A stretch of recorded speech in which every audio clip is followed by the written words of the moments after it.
আমার বন্ধুগণ, যারা বসতে পেরেছেন, যারা আসতে পেরেছেন, সবটুকুন ভালোবাসা আবেগ শ্রদ্ধাকে উজাড় করে সকলে আমার সঙ্গে নামাজের দুরূদ পড়েন।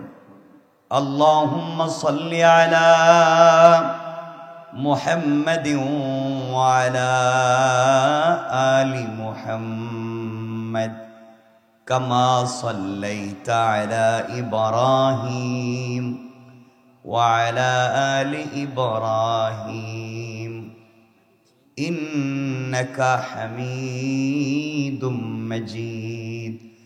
اللهم بارك على محمد وعلى آل محمد كما باركت على إبراهيم وعلى آل إبراهيم إنك حميد مجيد।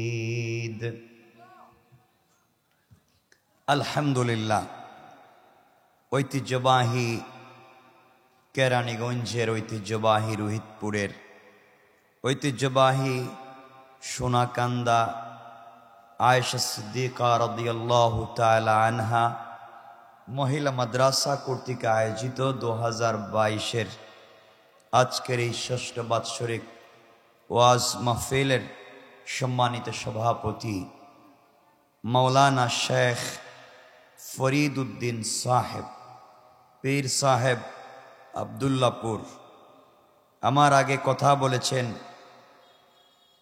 মুফতি ওয়ালিউল্লাহ বিন কুতুব। দোয়া করে আল্লাহ যেন হায়াতের মধ্যে খায়রিয়তের ফয়সলা করেন। আমার আগে কথা বলেছেন মুফতি মাহদি হাসান সিদ্দিকী, লম্বা সময় কথা বলেছেন। দোয়া করি আল্লাহ যেন সকলের হায়াতে খায়রিয়তের ফয়সলা করেন।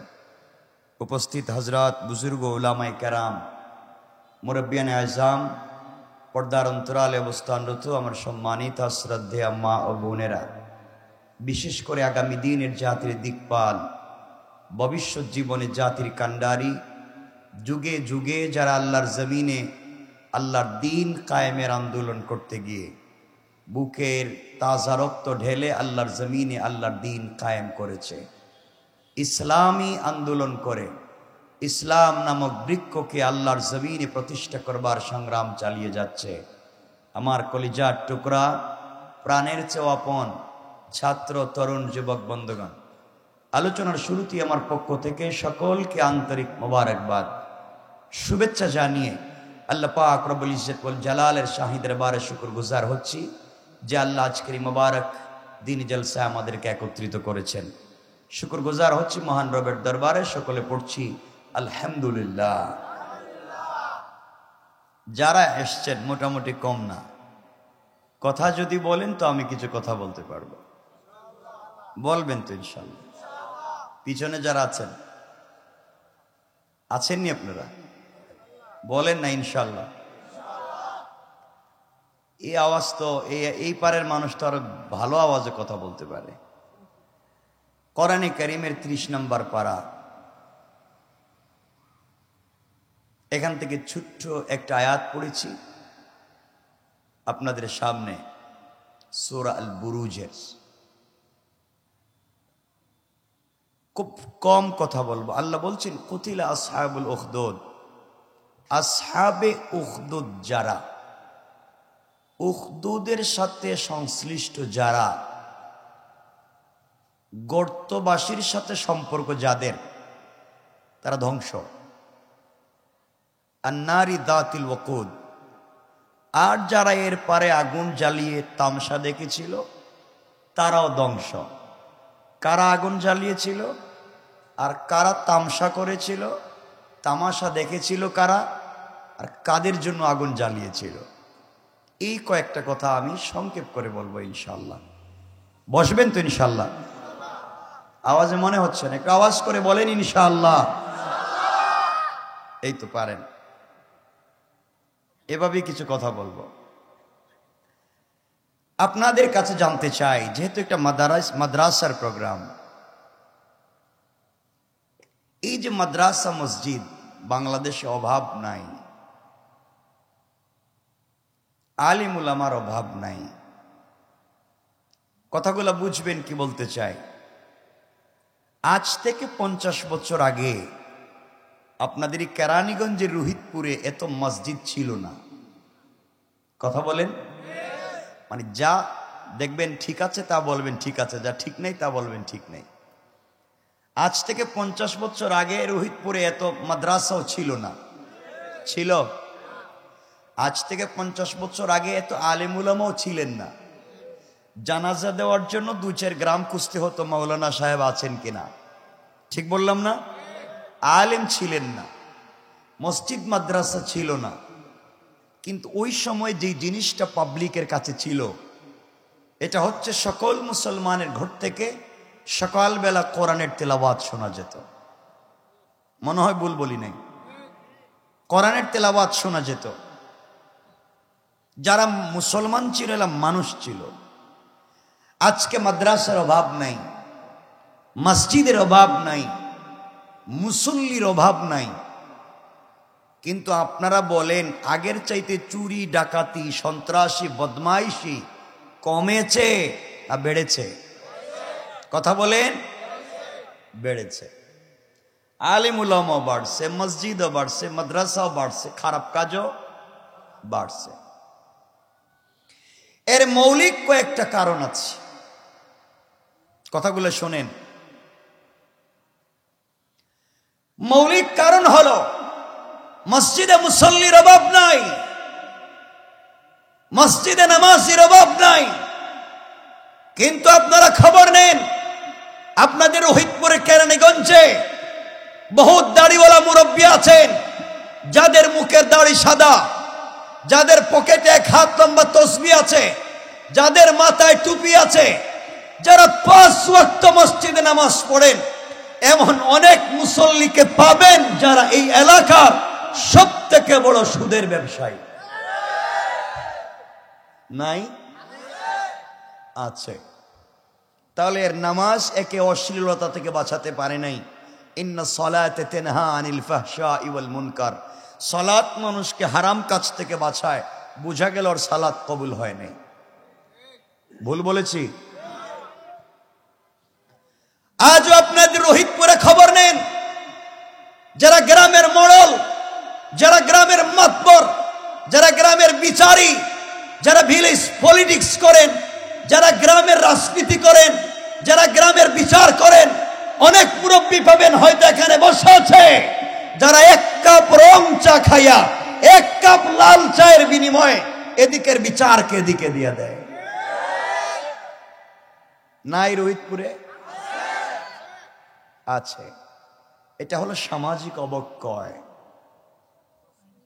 যা আছে তাই বলতেছি, যা নাই তা তার বলবো না।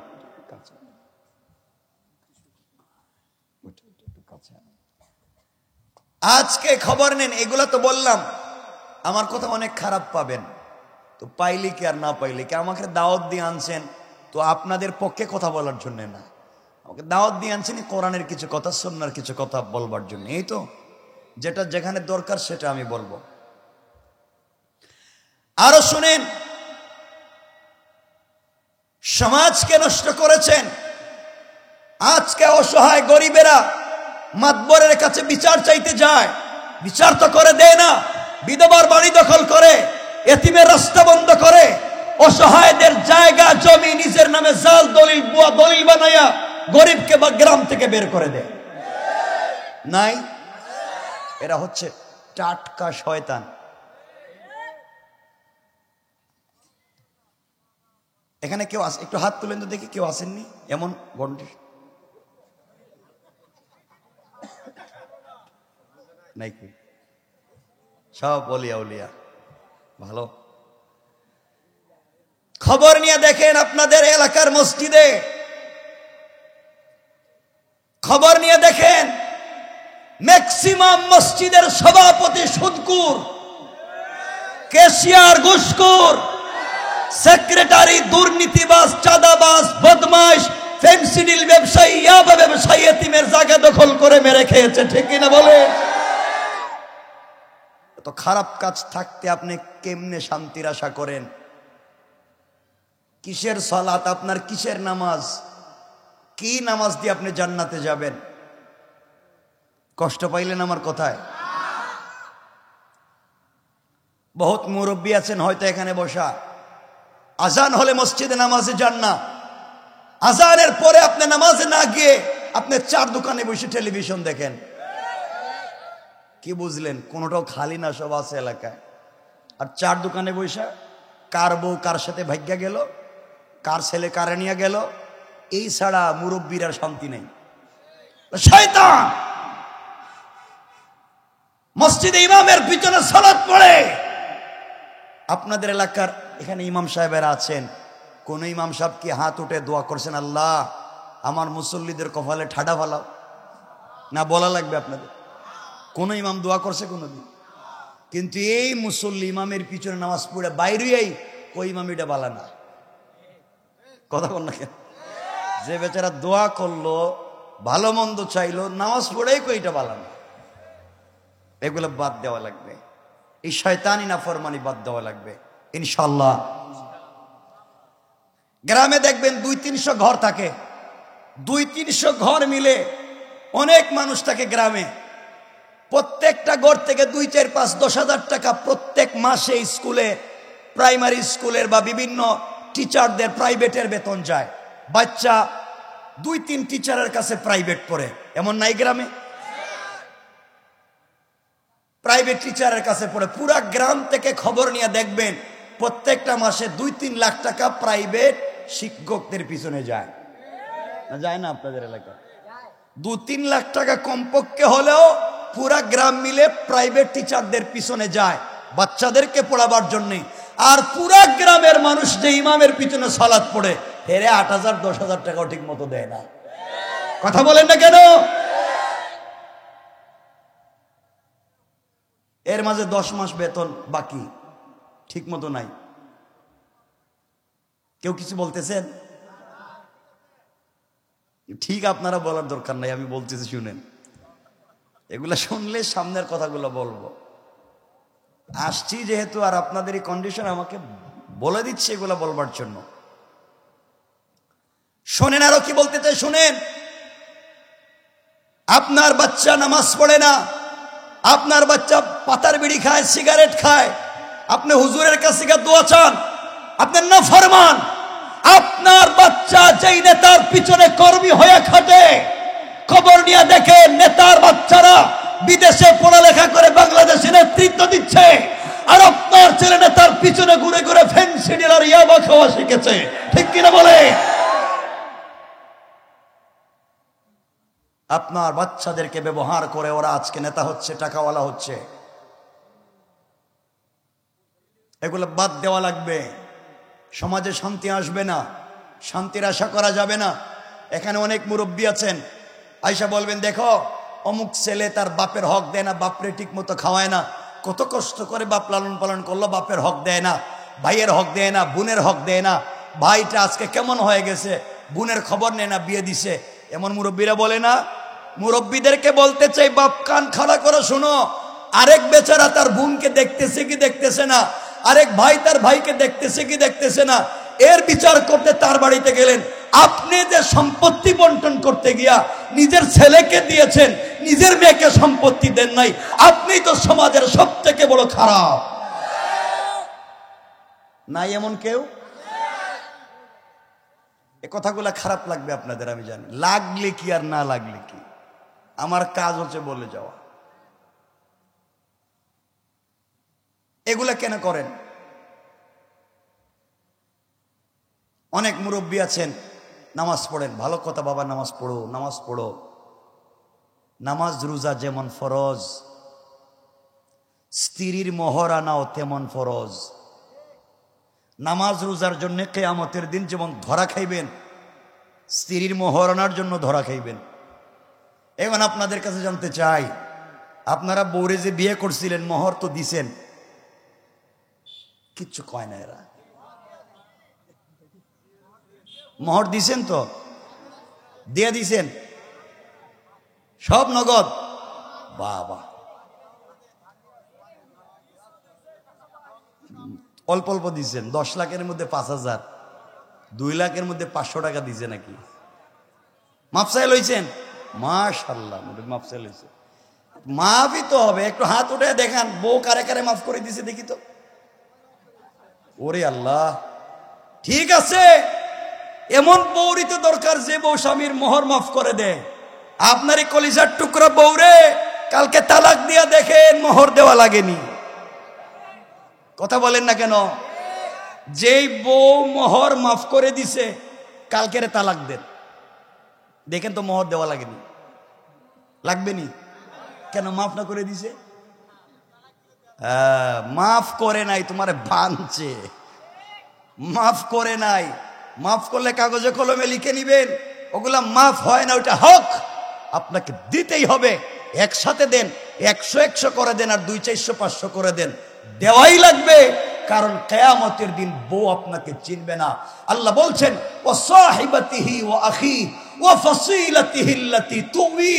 এর আগে বলেছেন ওয়ালা ইয়াসআলু হামিমুন হামিমা, কেউ কাউকে চিনবে না।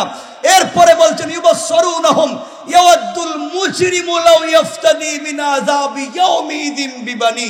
খুলেন 29 নম্বর পারা, খুলেন সূরাল মারিজ, দেখেন 11 নম্বর আয়াত থেকে আল্লাহ কি বলেছেন। আল্লাহ বলেছেন কেউ কাউকে তো চিনবেই না, বরং বলবে আমি বিয়াও করি নাই। তো দেখবেন বউ কি মোহর চায় কি চায় না। কষ্ট পাচ্ছেন মনে আপনারা? এখানে যারা বসছেন খুব ভালো, তাবারুক আছে নাকি? তা খুব ভালো। একটু হাত উঠায় দেখান কার কার কষ্ট হচ্ছে। কষ্ট হচ্ছে, দেখতেছি আপনারা কি করবেন আগামীতে, বসতে পারবেন কিনা। শোনেন, সামনের দিকে যাই। এগুলো হচ্ছে সামাজিক অবক্ষয়। আমি যে আয়াত পড়েছি জানি না শেষ পর্যন্ত এত লম্বা সময় আলোচনা করতে পারবো কিনা, এতটুকুন সময় থাকবে কিনা। বেশি লম্বা করা যাবে না, অসুবিধা নাই তো? ঠিক আছেন তো? আপনারা সব বাদ দিয়া এখন লাগছেন মসজিদে, কে গুল টুপি পড়লো, কে লম্বা টুপি, কে জালি টুপি, কে কাটা টুপি, কিস্তি টুপি, এরপরে পাঁচকল্লি টুপি, এগুলো মাইর। কে হাত কলজার উপরে বাঁধছে, কে মাথার উপরে, কে নাবির নিচে, কে বগলের উপরে, মায়ের শুরু। কিয়া নবী সালাম আলাইকা বললো, কিয়া নবী সালাম আলাইকা বললো না, মায়ের। সব বাদ দেও, মাসলাকান মাযহাবান সব ফিতনা বাদ দেও। যারা আমার কিবলার দিকে মুখ করে সালাত পড়ে, যারা আমার জবাই করা পশুর গোশত খায়, উম্মার বর্তমান পরিস্থিতিতে তারা আমার ভাই। সবাইকে ঐক্যবদ্ধ করো, কাফের বেঈমান গাদ্দার মুনাফিকদের বিরুদ্ধে দাঁড়াও, নচেত এই দেশে কালিমা নিয়ে বেঁচে থাকা যাবে না। ফিতনা করার সময় নাই। যেই দেশে জিহাদ শব্দ ব্যবহার করা যায় না, যেই দেশে নারায়ে তাকবীরের আওয়াজ স্লোগান দেওয়া যায় না, ওরে আল্লাহ কোন বিপদে পড়লেন। মনে রাখবেন এই দেশ আলিম উলামার দেশ, পীর বুজুর্গের দেশ, ওলি আব্দালের দেশ, গাউস কুতুবের দেশ, মাদ্রাসা মসজিদের দেশ, আযান ইকামতের দেশ, শাহজালাল শাহপুরানের দেশ, শাহ মখদুম শাহ আমানতের দেশ। এই দেশের ভিতরে ইসলাম ছিল, ইসলাম আছে, মসজিদ মাদ্রাসা আছে, ইসলামী আন্দোলনের কর্মীরা আছে। ইসলাম সুন্নাহ কোরআনের বিরুদ্ধে কথা বললে এই দেশে কেউ শান্তিতে থাকতে পারবে না, ঠিক কিনা বলেন? এগুলো বাদ দেওয়া লাগবে, শয়তানি কাজ, অন্যায় কাজ বাদ দিতে হবে, ভালো পথে আমাদেরকে চলে আসতে হবে। দিন বিজয়ের জন্য কিছুই লাগবে না, দিন বিজয়ের জন্য লাগবে শুধু ইস্তেকামত, আর কিছুই লাগবে না। এদিকে আমরা আলোচনার দিকে নিয়ে যাই। আমি কোরআনে কারিমে যে আয়াত পড়েছি, আল্লামা জারুল্লাহ জামাখশরি তাফসীরে কাশাফে, হানাফি মাযহাবের বড় ইমাম, হানাফি মাযহাবের বড় ইমাম, তিনি এই আয়াতের একটা তাফসীর নিয়ে এসেছেন।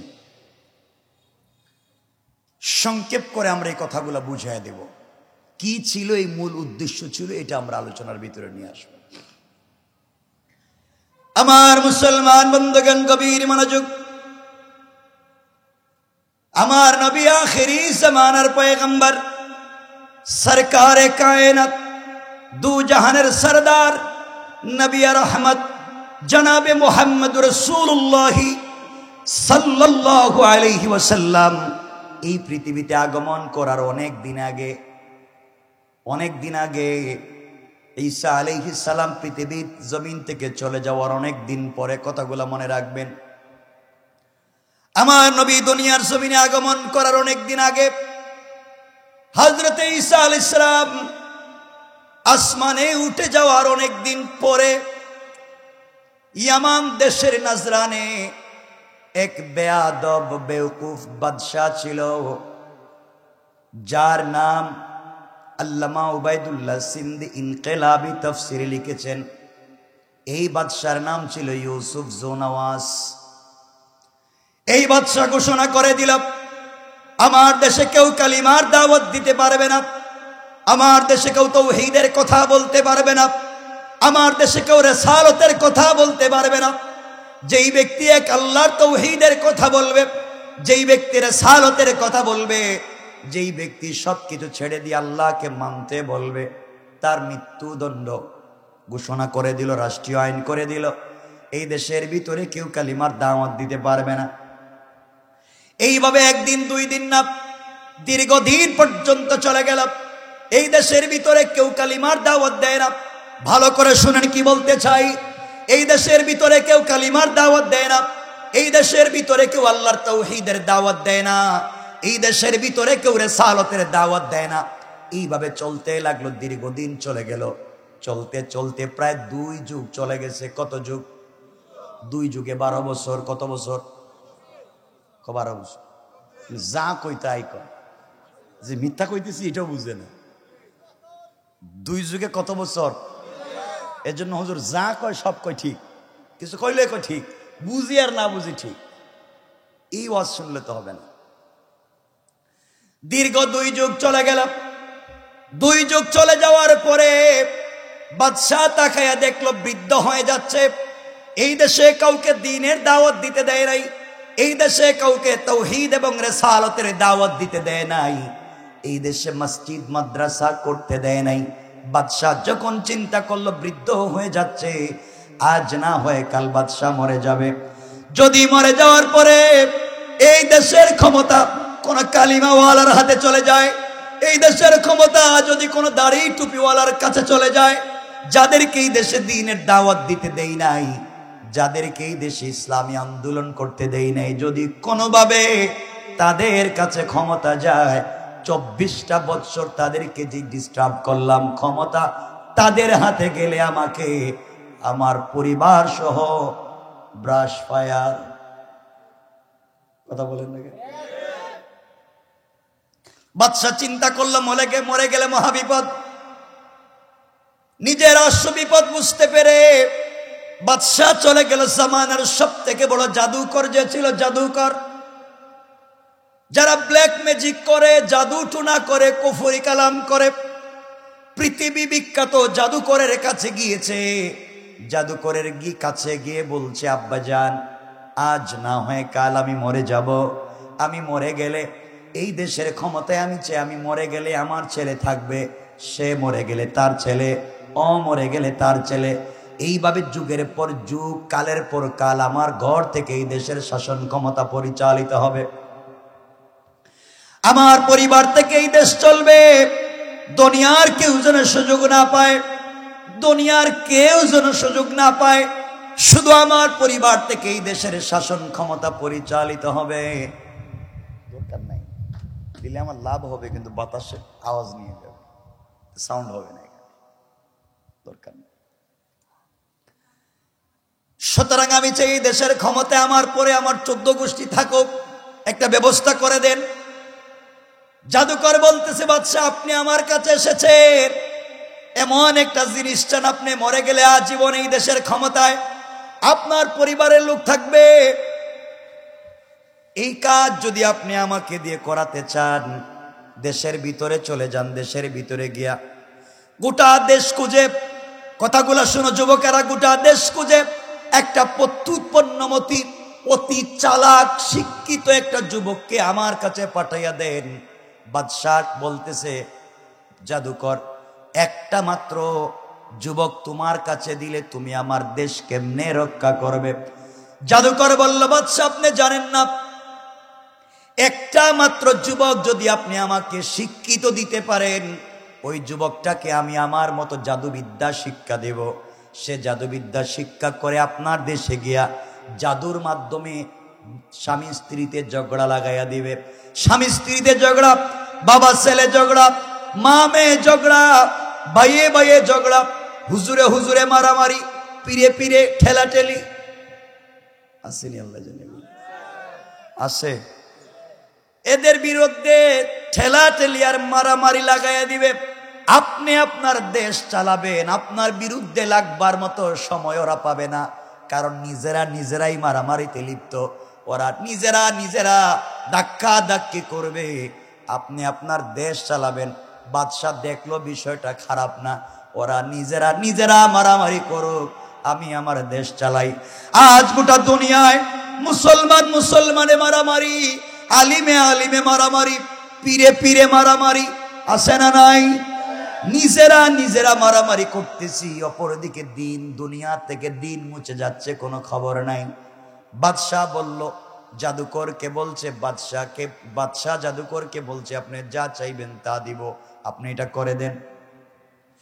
বাদশাহ ইউসুফ জৌনওয়াজ দেশে চলে আসলো, গোটা নজরান খুঁজতে লাগলো।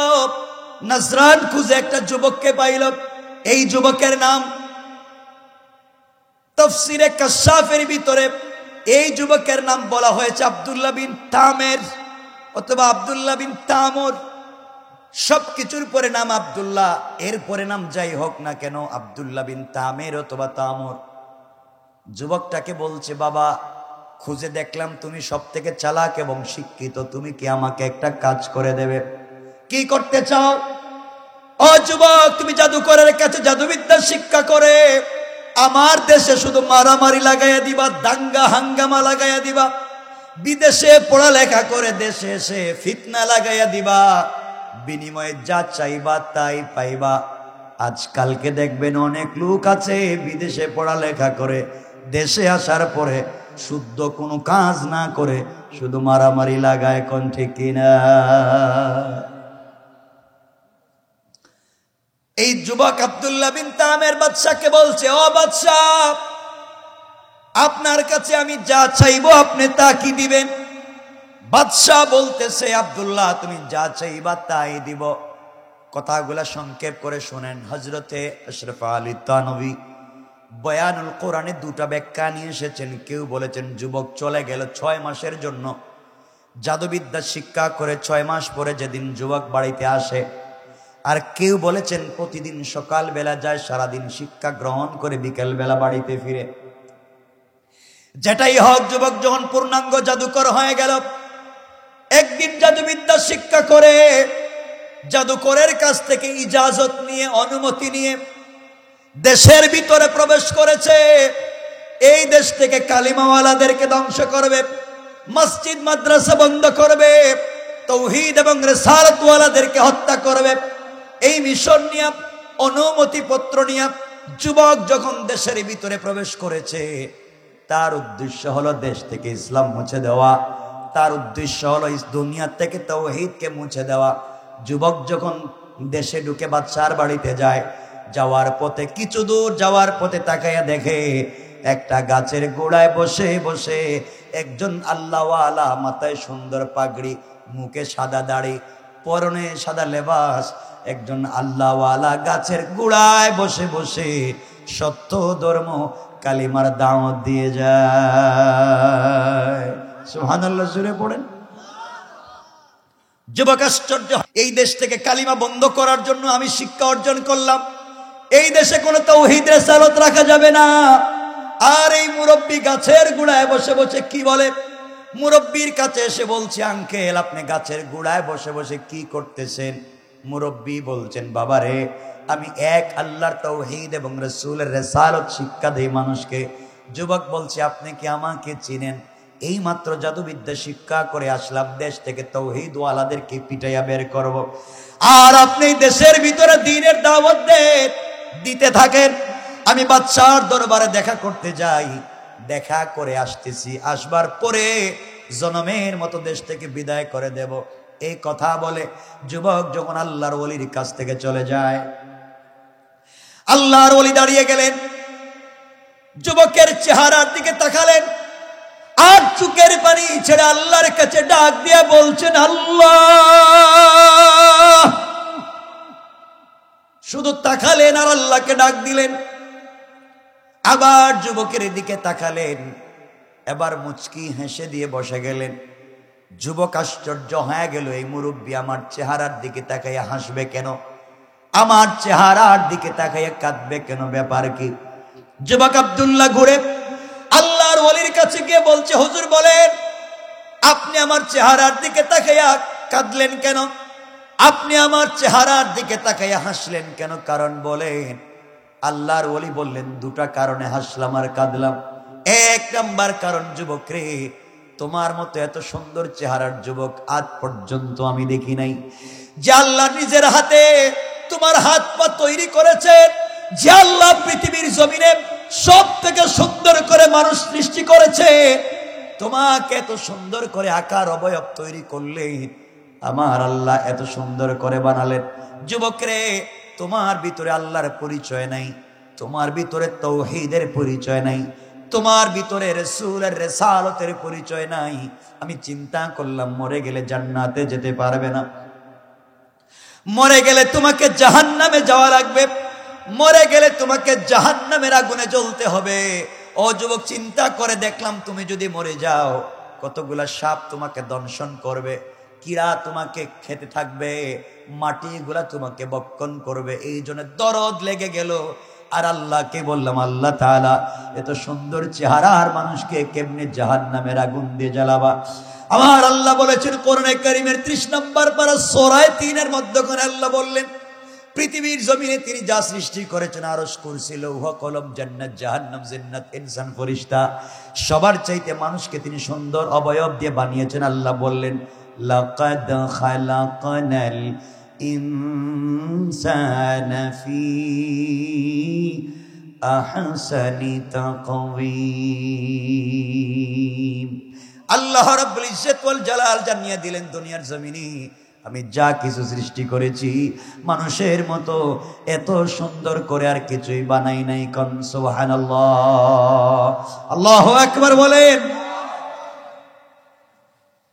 এজন্য আপনাদের কাছে কে কালো কে সুন্দর, আল্লাহর কাছে সকলের আকার অবয়বই আল্লাহর কাছে সুন্দর। পড়েন সুবহানাল্লাহ। কষ্ট হচ্ছে?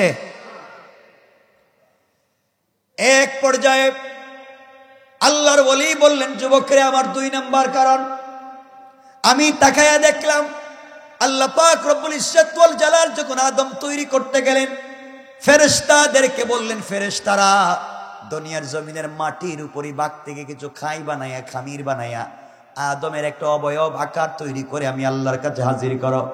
ও যুবক আব্দুল্লাহ, সমস্ত ফেরেশতারা মিলে যখন হযরতে আদম আলাইহিস সালামের আকার অবয়ব তৈরি করে ফেরেশতাদের সামনে, ফেরেশতারা তৈরি করে আল্লাহর সামনে হাজির করে বলছে, আল্লাহ, আদমের আকার তৈরি করেছি, তাকায়া দেখেন কেমন হলো।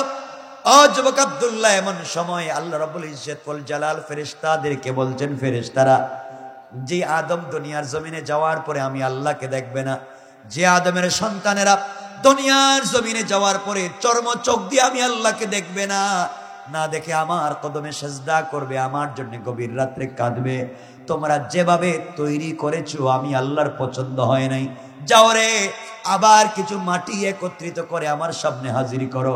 এই মুহূর্তে আমি আল্লাহ আমার কুদরতের হাত দিয়া আদম বানাতে চাই। কোন সুবহানাল্লাহ।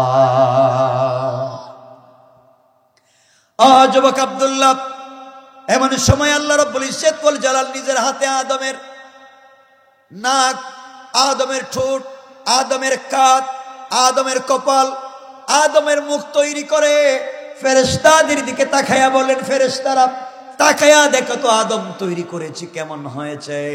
ফেরেশতারা ডাক দিয়ে বলছে, আল্লাহ তাআলা, আপনি দুনিয়ার জমিনে যা সৃষ্টি করেছেন, আদমের মতো এত সুন্দর চেহারা এই জমিনে কখনো দেখি নাই। সুবহানাল্লাহ। একটু জোরে বলেন, আর একটু জোরে পড়েন সুবহানাল্লাহ। আমার বন্ধুগণ, কথাগুলা দিল দিয়ে শুনেন কি বলতে চাই। ফেরেশতারা বলছে, আল্লাহ দুনিয়ার জমিনে যা বানিয়েছ, কোন বললেই তৈরি হয়ে যায়। আদমকে কেন নিজের হাতে বানাতে গেলে কোন বলে বানানে না কেন? আল্লাহ রব্বুল ইজ্জত ওয়াল জালাল বলছেন, ফেরেশতারা তাহলে শোনো, আমার আদম সন্তানেরা দুনিয়ার জমিনে যাওয়ার পরে দুনিয়ার মোহে পড়ে, দুনিয়ার লোভে পড়ে, দুনিয়ার লোভ লালসায় পড়ে আমি আল্লাহকে ভুলে যাবে, আমার তাওহীদ মনে থাকবে না, দুনিয়ার ভালোবাসায় পড়ে রবকে ভুলে যাবে। যেই দিন আমি আল্লাহকে চিনতে পেরে কোনো একদিন রাত্রবেলা আমার কদমে সেজদায় পড়ে বলবে, আল্লাহ জিন্দেগি নষ্ট করে দিলাম গুনাহ করতে করতে, তুমি তৈরি করেছো, আজ তোমার কদমে সেজদায় পড়ে গেলাম। ও ফেরেশতারা, আমার কোন গোলামের 100 বৎসর যদি হায়াত হয়, 99 বৎসর 11 মাস 29 দিন যদি নাফরমানিতে চলে যায়, একটা দিন মাত্র বেঁচে আছে, ওই দিন রাত্রবেলা আমার দেওয়া কপাল আমার কুদরতের পায়ে লাগায়া, আমার দেওয়া চক্ষু থেকে 2 ফোঁটা নোনাজন ছেড়ে দিয়া, আমার দেওয়া জবান দিয়ে যখন আমাকে আল্লাহ বলে ডাক দিয়া বলবে, আল্লাহ মাফ করে দাও, যখন আমার কাছে বলবে, সাথে সাথে আমি আল্লাহ আমার গোলামের 99 বছর 11 মাস 29 দিনের গুনাহগুলা মাফ করে ওই পরিমাণ সওয়াব তার আমলনামায় লিখে দেয়া আমার গোলামকে জান্নাতি বলে ফয়সালা করে দিতে আমি আল্লাহর 1 মিনিটও দেরি হবে না। কোন সুবহানাল্লাহ। যুবক আব্দুল্লাহ, আল্লাহ বলেছেন যত অপরাধ করো ক্ষমা করে দিবেন। তুমি তো মাত্র জাদু বিদ্যা শিক্ষা করে এসেছ, তুমি তো মাত্র জাদু শিখে মাত্র আসলা। আমার মন বলছে এই মুহূর্তে তুমি যদি জাদু বিদ্যা বাদ দিয়ে আল্লাহর তাওহীদে বিশ্বাস করে কালিমা পড়ে ফেলো, আমার মন বলতেছে আল্লাহ তোমাকে বিশ্ববিখ্যাত ওলি বানাইয়া দিবে, তোমার গুনাহ মাফ করে দিবে। আর যুবকরে, আমার মন বলতেছে তুমি যদি এই মুহূর্তে কালিমা পড়ো, জবানে এমন স্বাদ পাইবা, কলিজা এমন শান্তি পাইবা, গোটা দুনিয়ার মালিক হয়ে গেলেও এমন শান্তি পাইবা না। কোন সুবহানাল্লাহ। যুবক বলতেছে, হুজুর আমি এত নাফরমান, আর আমি কালিমা পড়লে সব মাফ হয়ে যাবে, কালিমা পড়লে আল্লাহর ওলি হয়ে যাব, কালিমা পড়লে জবানে স্বাদ পাবো, কলিজায় শান্তি পাবো। আপনি কি বললেন? আমার বন্ধুগণ, বাদশাহ সিদ্ধান্ত নিয়েছে, জাদুকর সিদ্ধান্ত নিয়েছে এই যুবকের মাধ্যমে এই দেশ থেকে কালিমা মুছে দিবে। আর এই মুহূর্তে আমার আল্লাহ সিদ্ধান্ত নিলেন এই যুবকের মাধ্যমে এই জমিনে দিন জিন্দা করে দিতে চায়। আল্লাহু আকবার বলেন। সবাই সিদ্ধান্ত নিয়েছে এই যুবক দিয়া এই জমিন থেকে দিন মুছে দিবে। আর আল্লাহ সিদ্ধান্ত নিয়েছেন, তোমরা যে জিনিস দিয়ে দিন মুছতে চাও আমি ওই জিনিস দিয়ে জিন্দা করতে চাই। পারবেন কি পারবেন না? আল্লাহর কৌশল আছে না নাই? এজন্য আমার আল্লাহ কোরআনে কারিমে বললেন, ওয়া মাকারু ওয়া মাকারাল্লাহ ওয়াল্লাহু খায়রুল মাকিরিন।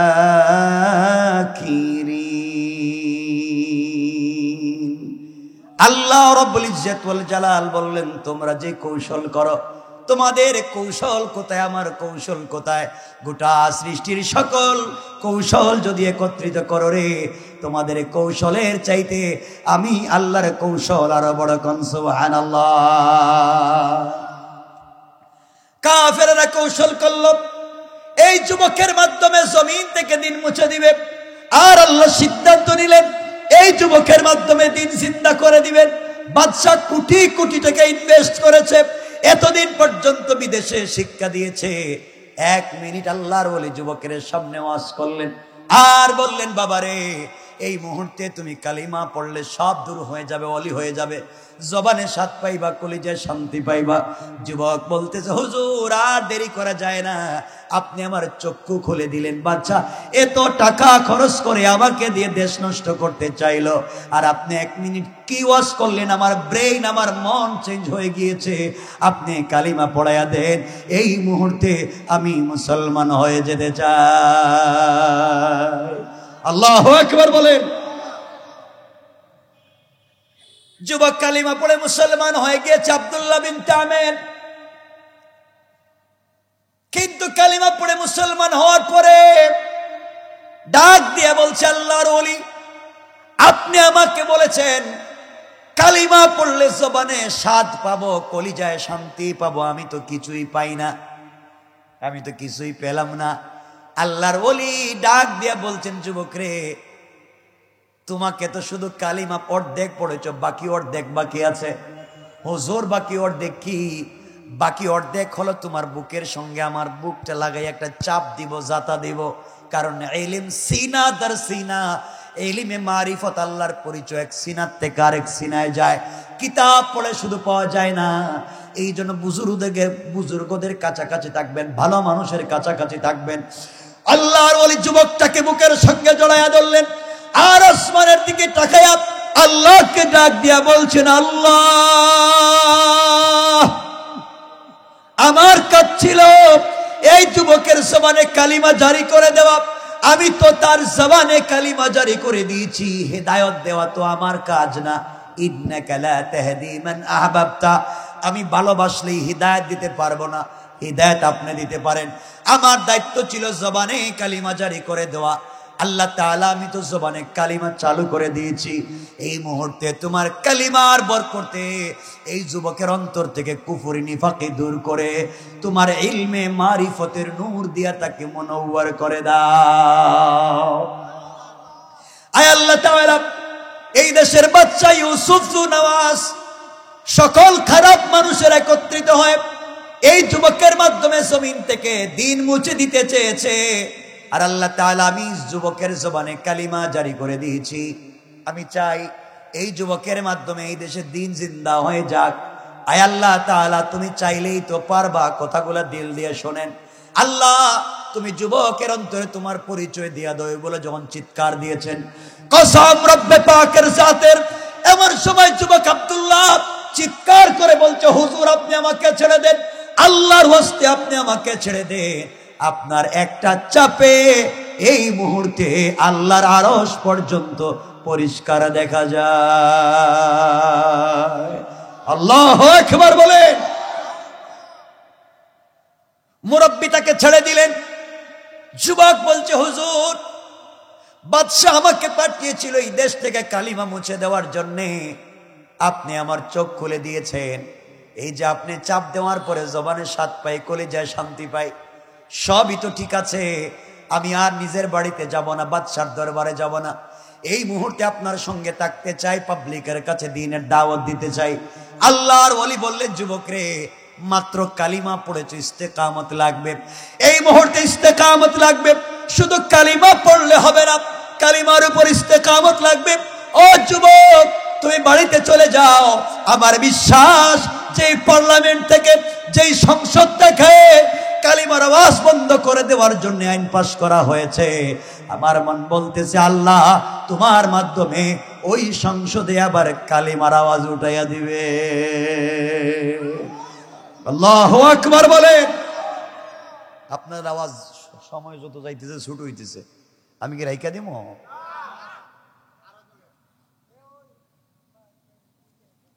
আপনাদের কষ্ট হচ্ছে?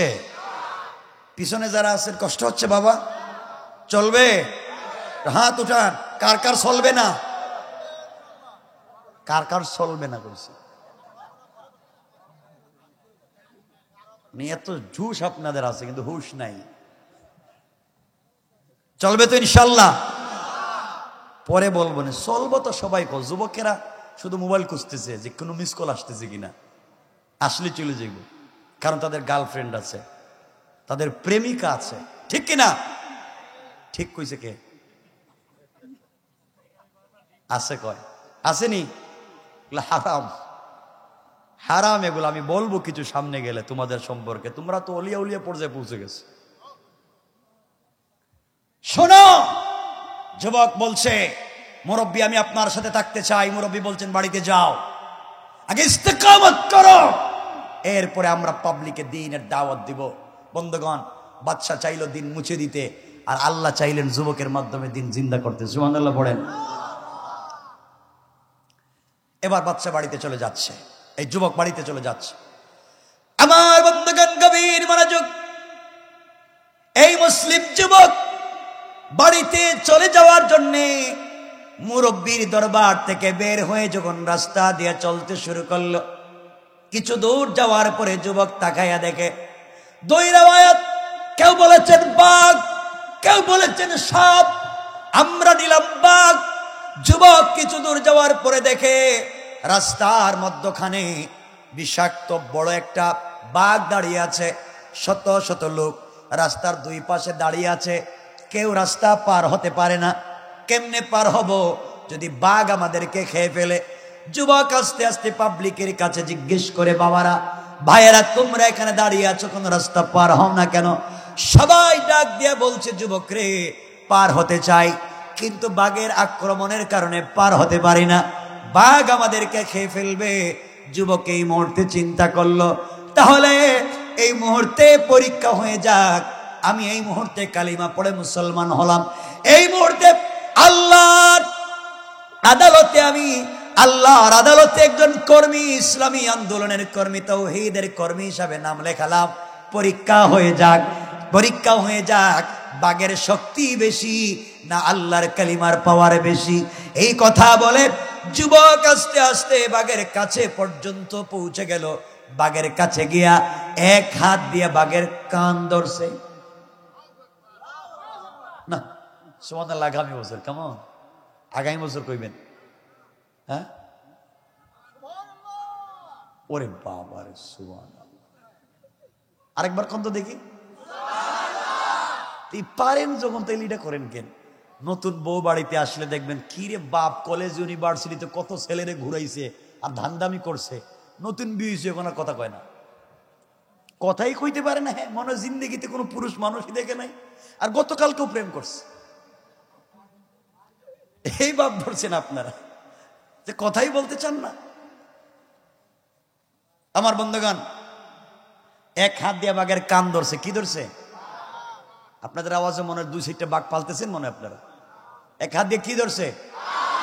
আর এক হাত দিয়ে বাঘের গালে একটা থাপ্পড় মাইরা দিছে। হেই বাঘ, আল্লাহ তোকে বন জঙ্গলে থাকবার জন্য বানাইছে, তুমি কেন রাস্তাঘাটে ডিস্টার্ব করো পাবলিক রে? তুমি কি আমাকে চিনো না? আমি কালিমাওয়ালা। আল্লাহু আকবার বলেন। যুবক বাঘের সামনে দাঁড়াইয়া পরিচয় দেয়, আমি কালিমাওয়ালা। আর আপনাদের রাস্তায় কিছু যুবক দাঁড়াইয়া রাত্রবেলা গাড়ি থামা, কাউজোর গাড়ি থামান, চিনে না মারে।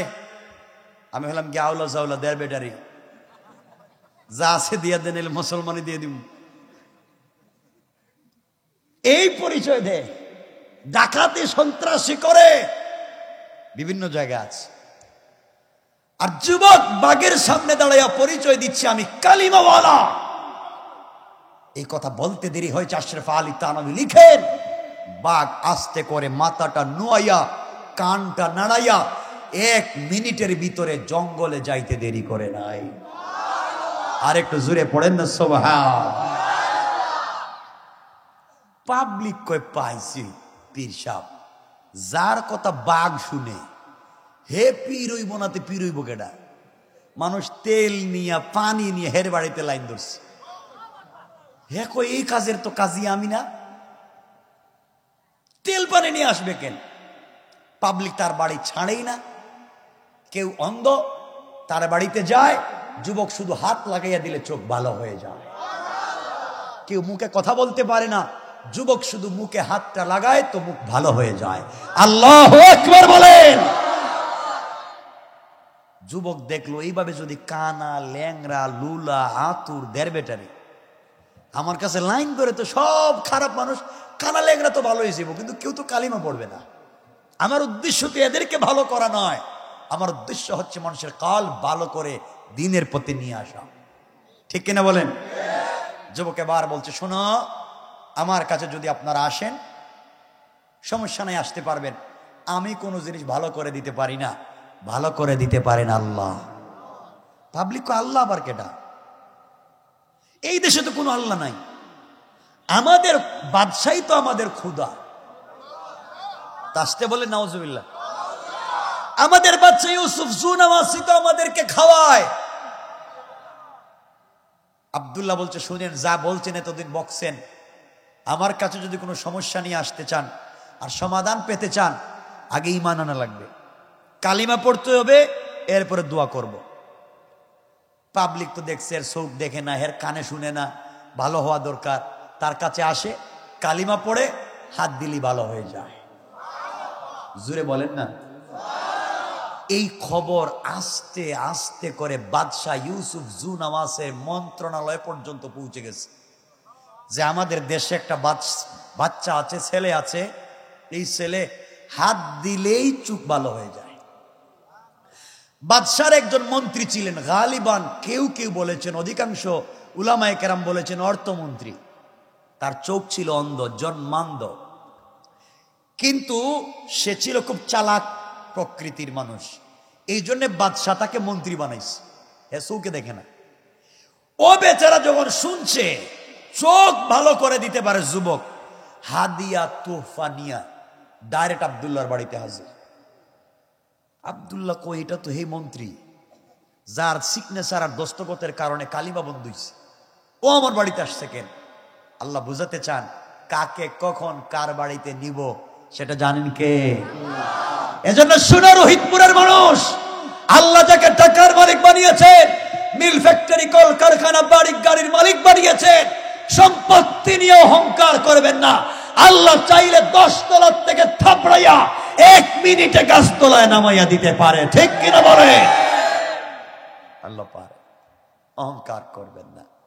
যুবকের দরবারে এখন মন্ত্রী, চোখে তোর দেখে না, কইতেছে বাবা তোমারে তো দেখতেছি না, তুমি কে? শুনছি চোখ ভালো করে দিতে পারো, আমার চোখটা একটু ভালো করে দেও না। আব্দুল্লাহ বলতেছে আমি চোখ ভালো করে দিতে পারি না, চোখ ভালো করে দিতে পারেন আল্লাহ। মন্ত্রী তার জিন্দগিতে প্রথম শুনছে আল্লাহর নাম। আল্লাহ, আমাদের তো খুদা ইউসুফ জুনাওয়াস, কয়টা খুদা না, আস্তা বেহুদা। সে যদি খুদা হবে তাহলে আমি আব্দুল্লাহ রে জাদুবিদ্যার জন্য পাঠাইছে কেন? সে নিজের দেশে ঠিক রাখতে পারে না, ঠিক না বলেন? তুমি কে? আমি তো আব্দুল্লাহ। কই কোন আব্দুল্লাহ? কই যে আব্দুল্লাহ জাদুবিদ্যার জন্য পাঠাইছিলেন টাকা পয়সা দিয়া, আমি তো হে আব্দুল্লাহ। আব্দুল্লাহ তুমি এমন জাদুবিদ্যা শিখছো, চোখ ফিরিয়ে দিতে পারো? আরে না, বহু জাদুবিদ্যা শিখছি। আসার পথে আমার আল্লাহ আমাকে জাদু করে কালিমা পড়াইয়া মুসলমান বানাইয়া মন্ত্রী সাহেব তোমার সামনে দাঁড় করাইয়া বলতেছে, মন্ত্রী কালিমা পড়ো নাইলে খবর আছে। মন্ত্রী কই শেষ পর্যন্ত আমার কালিমার দাওয়াত দে, এত টাকা পয়সা গেল কই? এত ইনভেস্ট করলাম, এত পড়ালেখা করাইলাম, উল্টা আমারই দাওয়াত দে। করছেন কে? আরো জোরে বলেন না, কৌশলটা কার? মন্ত্রী বলতেছে আব্দুল্লাহ এটা কি বললা তুমি? আমরা বাদশার আল্লাহ মানে, আপনার বাদশা যদি আল্লাহ হইব, হের নাকের সেন্টার ঠিক নেই কেন? হের দাঁত মুটা কেন? ঠুটে তো বড় কেন? পাওয়ার লাইনের মতো ফাড়া ফাড়া কেন? এ যদি নিজে আল্লাহ হইব, নিজেকেই সুন্দর করে বানাইতে পারছে না, আরে দুনিয়া বানাইলো কেমনে? ঠিক কিনা জোরে বলেন? মন্ত্রী দেখছে বহুত বিপদে পড়ছে। মন্ত্রীকে আব্দুল্লাহ আমি তো আসছিলাম চোখ পাওয়ার জন্যে। চোখ আমি দিতে পারবো না, চোখ দিবেন আল্লাহ। তাহলে আমার কি করা লাগবে? আপনারও কালিমা পড়া লাগবে। মন্ত্রী চিন্তা করে, কালিমা পড়া লাগবে, চোখ পাইতে হইব, বা চালাক তো, কয় একটা সিদ্ধান্ত নেয়, কয় যদি কালিমা পড়ি আর চোখ পাই তাহলে পরে কালিমা ছেড়ে দিন। নিয়ত ভালো না খারাপ? আর একটু জোরে বলেন। আমাদের দেশের কিছু নেতাদের খবর জানেন আপনারা? এরা আমি যদি এই বছর এমপি মন্ত্রী হতে পারি, আপনাদের এলাকার সব ভালো ভালো রাস্তা ভাঙ্গে একবারে কাঁচা বানায় দিন। এমন দেওয়া দে, নির্বাচনের পরে হেরে মাইক্রোস্কোপ লাগাই আর খুঁজে পাওয়া যায় না। এমন আর নাই। আগে দেখবেন সুইপারের পায়ে ধরে রিস্কার ড্রাইভারের সাথে মুলাকাত করে, আর নির্বাচনে ফাঁস করার পরে এখন আর খুঁজেই পাওয়া যায় না। ঠিক কিনা বলেন না? ঠিক কিনা? কষ্ট পাইতেছেন মনে হয়। তো মন্ত্রীরও নিয়তি ভাবে, কয় যদি কালিমা পড়ি আর চোখ পাই, কালিমা পড়ার পরে চোখ পাইলাম, চোখ পাওয়ার পরে কালিমা ছেড়ে দিলাম, ভালো না খারাপ? আব্দুল্লাহ বলতেছে আব্দুল্লাহ কালিমা পড়াও, নিয়ত ঠিক আছে? আব্দুল্লাহকে আল্লাহ এটা বাটপার, নিয়ত ঠিক নেই। এরপরেও আল্লাহ আমি তো তার জবানে কালিমা জারি করে দিচ্ছি। আল্লাহ সে তো কালিমা পড়ছে আমার সামনে, আমি তো হিদায়াত দিতে পারবো না, তুমি কালিমার বরকতে তার চোখটা ভালো করে দাও।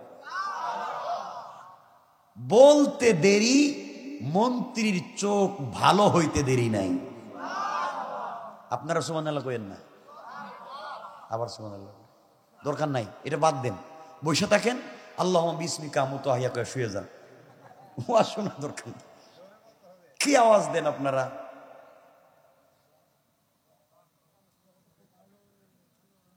আমার বন্ধুগণ, এক পর্যায়ে মন্ত্রী বলছে আব্দুল্লাহ চৌকো পাইলাম, কালিমা পড়লাম, হাত দিয়ে তুফানে এখন গেলাম। আব্দুল্লাহ কই যাইবেন? কেন? তোমাকে হাত দিয়ে দিলাম, কালিমা পড়লাম, চোখ পাইলাম, এখন যাই? না, কালিমা তো অর্ধেক পড়ছে। বাকি অর্ধেকটা কি? জাতা দিব। জাতা? জাতা দিবে মানে কি?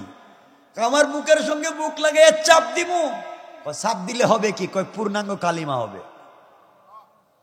মন্ত্রী কয় আর দেশ সমস্যা নাই, আমিও তো জীবনে কত মানুষের জাতা দিছি, কোনো কাজ হয় নাই, তোর এক চাপে আর কি হবে?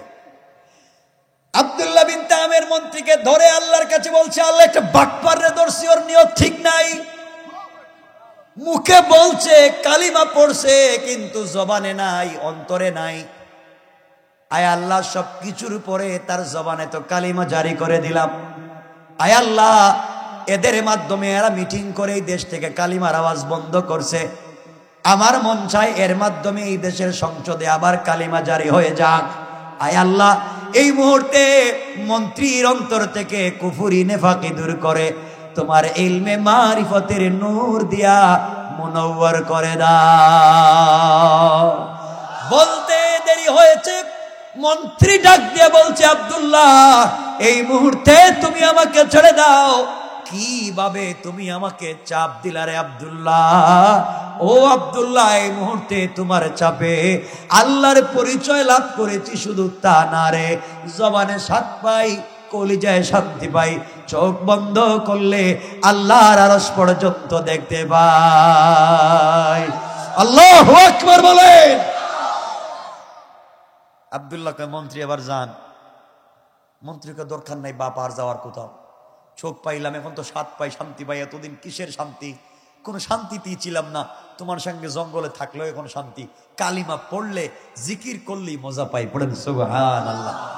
আব্দুল্লাহ কয়, না, এখানে থাইকা কোনো লাভ নাই, আপনি আবার সংসদে যান, কালিমাটা ওখানে যাওয়া লাগবে।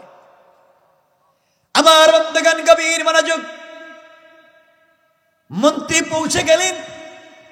পরের দিন সংসদ অধিবেশন ছিল। বাদশাহ ইউসুফ জু নওয়াজের পাশে অর্থমন্ত্রী বসেছে। বাদশাহ তাকাইয়া দেখে মন্ত্রীর চোখ ভালো। জিজ্ঞাসা করে, মন্ত্রী সাহেব আপনি চোখ কোথায় পেলেন? মন্ত্রী বলতেছে, বাদশার চোখ আমার আল্লাহ দিছে। বাদশা কয়, আল্লাহ? হিটা আবার কে? আমি তো তোমাদের আল্লাহ। আপনি বাটপার করে আল্লাহ। মন্ত্রী হঠাৎ এমন করো কেন? চোখ আমাকে আল্লাহ দিছে। মন্ত্রী সাহেব আপনি জানেন না এই দেশের সর্বময় ক্ষমতার মালিক আমি? আপনি যদি ক্ষমতার মালিক হইবেন তা আপনার অবস্থা তো খারাপ কেন? চেহারা সুরত সুন্দর নাই কেন?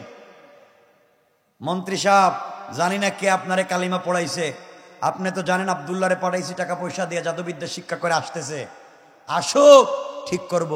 মন্ত্রী কয়, হে আব্দুল্লাহ তো কালিমা পড়াইছে। আল্লাহু আকবার বললেন না? এজন্য আমার আল্লাহ বললেন, ওয়া মাকারু ওয়া মাকারাল্লাহ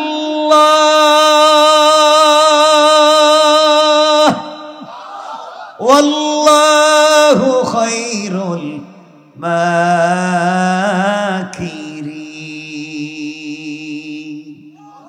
বাদশা কৌশল করেছো যুবকের মাধ্যমে দিন মুছে দিবে, আর আমি আল্লাহ কৌশল করলাম এই যুবকের মাধ্যমে দিন জিন্দা করব, পারলে ঠেকাও। এবার বাদশা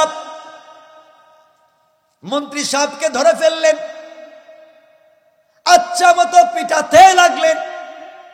মন্ত্রী ডাক দিয়ে বলছে, বাদশা জাহাপনা আপনি মারতে পারেন, আঘাত করতে পারেন, মরে যেতে পারি, জীবন দিয়ে দিতে পারি, কিন্তু কালিমা পড়ে যে স্বাদ আর শান্তি পাইলাম, মরে গেলেও আমি কালিমা ছাড়ব না। এক পর্যায়ে আঘাতপ্রাপ্ত হওয়ার পরে, বাদশার আঘাতপ্রাপ্ত হওয়ার পরে মন্ত্রী আব্দুল্লাহর পরিচয় বলে দিয়েছে কার কাছে কালিমা পড়েছে। আব্দুল্লাহকে খবর দিয়া ধরে গোয়েন্দা পাঠাইয়া বাদশার দরবারে হাজির করা হয়েছে। আর বলছে, আব্দুল্লাহ রে, এত টাকা পয়সা দিলাম, এত কিছু দিলাম, বাড়ি গাড়ি বানাইয়া দিলাম, জাদুবিদ্যা করবার জন্য তুমি কেন কালিমার দাওয়াত দিলা?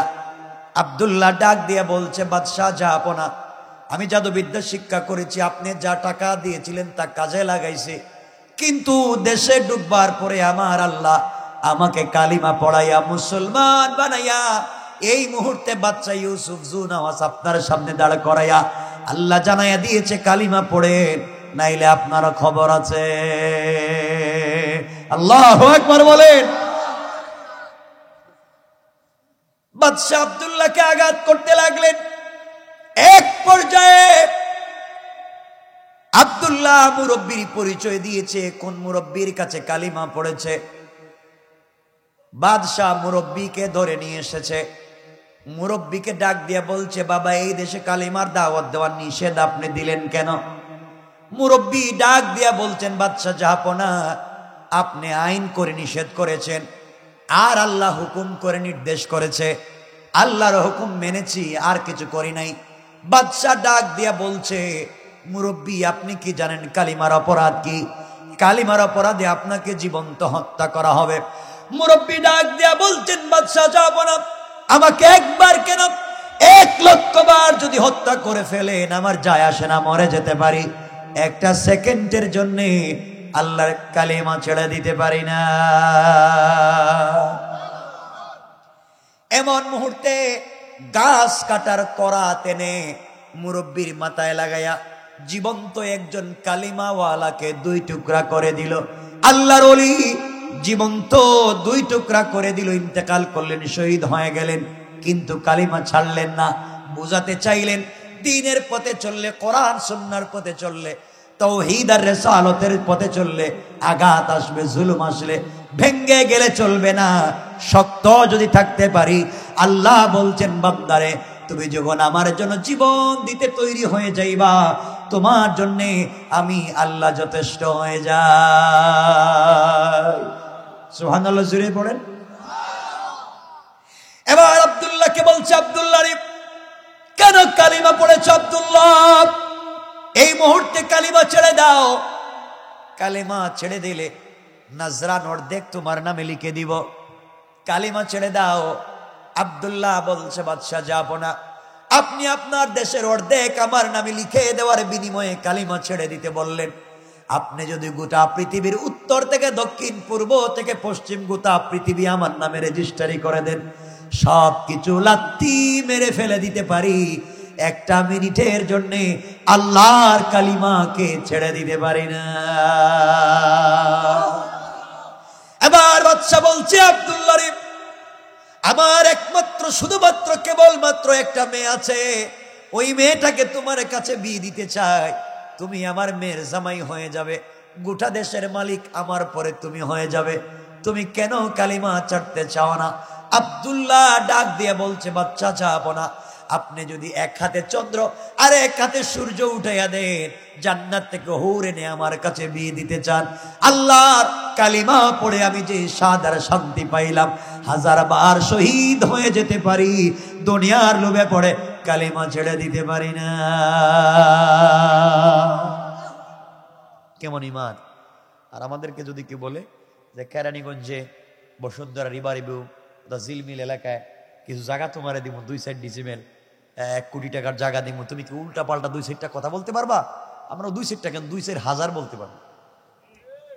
হ্যাঁ, এরপরও জায়গা সম্পত্তির দরকার, কিন্তু আব্দুল্লাহ বলছে কিচ্ছুর দরকার নাই, কালিমা আছে তো ঠিক আছে। এবার বাদশাহ, কষ্ট হচ্ছে আপনাদের? 11:30 হয়ে গেছে। হ্যাঁ না, আসলে কি রাত্র অনেক হয়ে যাচ্ছে, আপনাদের কষ্ট হচ্ছে মনে হয়, কি কয় না?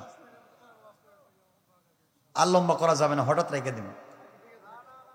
আরে শোনেন না, আমি বলতেছি তো, আমার বন্ধুগণ, কথাগুলো শুনেন, কি বলতে চাই লম্বা করা যাবে না। এবার বাদশাহ আব্দুল্লাহকে বলছে, আব্দুল্লাহ তাহলে শুনে রাখো, কালিমা পড়বার অপরাধে শাস্তি কার নাম দেখো। 70 জন সেনাবাহিনীকে বলছে, আসো আব্দুল্লাহর হাত পা বেঁধে পাহাড়ের উপরে নিয়ে যাও, পাহাড় থেকে হাত পা বেঁধে ধাক্কা দিয়ে মাটির নিচে ফেলে হাড্ডি গুড্ডি ভেঙ্গে হত্যা করো। আব্দুল্লাহকে 70 জন সেনাবাহিনী নিয়ে পাহাড়ের উপরে গিয়েছে, পাহাড় থেকে ছেড়ে হত্যা করে ফেলবে।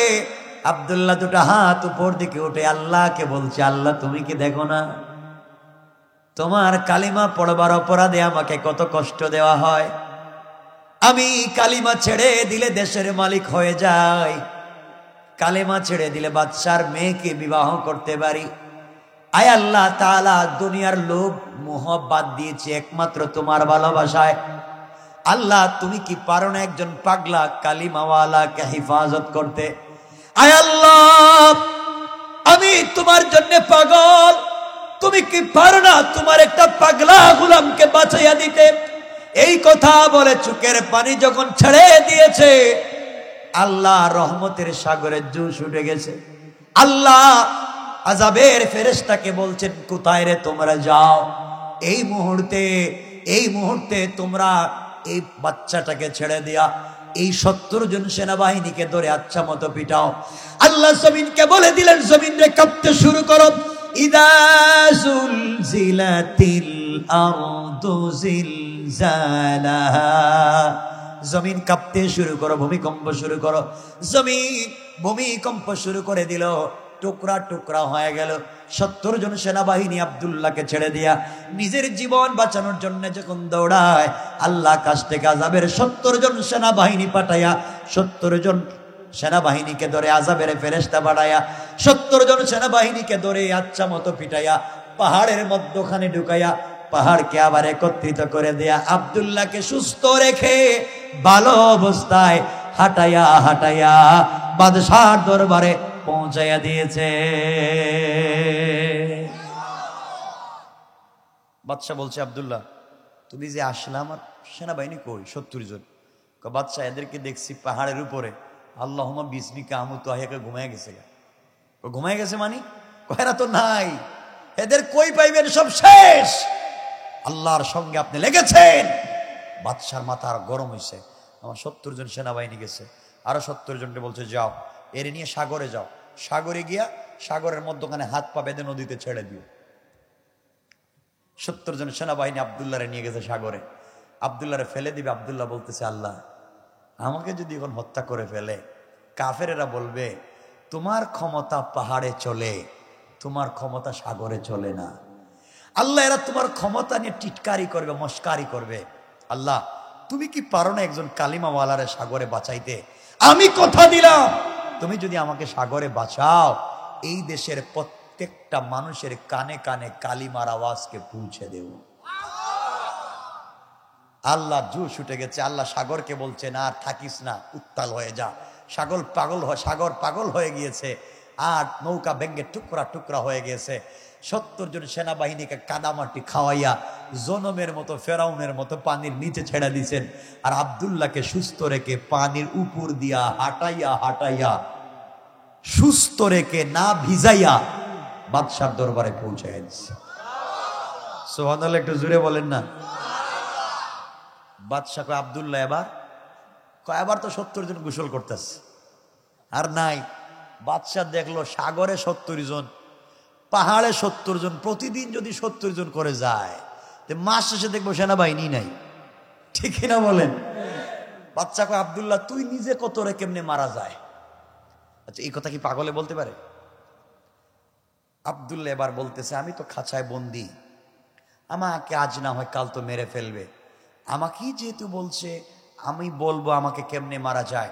আব্দুল্লাহ কৌশল করেছে, আমি তো আল্লাহর সঙ্গে ওয়াদা দিয়েছি পৃথিবীর দেশের সকল মানুষের কাছে কালিমার দাওয়াত পৌঁছাবো, তাহলে কাজ করি। বাদশাকে আব্দুল্লাহ বলছে, বাদশা আমাকে আপনি জীবনে মারতে পারবেন না, আমাকে যদি মারতে হয় আপনি পৃথিবীর দামি ছুরি নিয়ে আমার গলায় টানেন, মারতে পারবেন না। আপনাকে মারতে হলে, আপনি আমাকে মারতে হলে আমি যে কালিমা পড়ি সেই কালিমা আপনারে পড়া লাগবে। সুবহানাল্লাহ বলবেন না? মরার আগেও তোমার কালিমা পড়ায় ছাড়ো।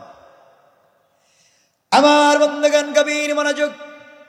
এবার আব্দুল্লাহ বলছে, বাদশাহ জাপনা, আপনি যদি আমাকে মারতে হয়, আপনি এই দেশের গোটা দেশে 1 মাস মাইকিং করবেন, গোটা দেশের মানুষকে একটা মাঠে জমা করবেন। গোটা মানুষ যখন এক মাঠে জমা হয়ে যাবে, আপনি আমাকে ওখানে নিয়ে যাবেন, আমার গলায় ছুরি লাগাবেন, মারতে পারবেন না। ওই সময় আপনাকে আমি একটা কালিমা বলবো, ওই কালিমা পড়ে যদি আমার গলায় ছুরি চালান তাহলেই মারতে পারবেন। এখন বলেন তো আমার শর্তে রাজি কিনা? বাদশাহ বলতে, সব শর্তে রাজি, এরপরে তোরে মারতে চাই। এবার লম্বা কথা সংক্ষেপ করে দেই, বাদশাহ গোটা দেশে ঘোষণা করে দিল, গোটা দেশের মানুষ, আবাল বৃদ্ধ বনিতা, ছোট বড় নারী পুরুষ সবাই মাঠে জমা হয়ে গেল। সবাই আশ্চর্য হয়ে গিয়েছে, এই দেশের বাচ্চা ইউসুফ জোনাওয়াজ কত মানুষের ফাঁসি দিয়ে মারলো, কোনোদিন আমাদেরকে দাওয়াত করে নাই, আর একটা ছোট্ট তরুণ যুবককে হত্যা করবার জন্য গোটা দেশের মানুষকে কেন দাওয়াত করলো? মানুষের ভিতরে আগ্রহ কৌতূহল কমছে না বাড়ছে?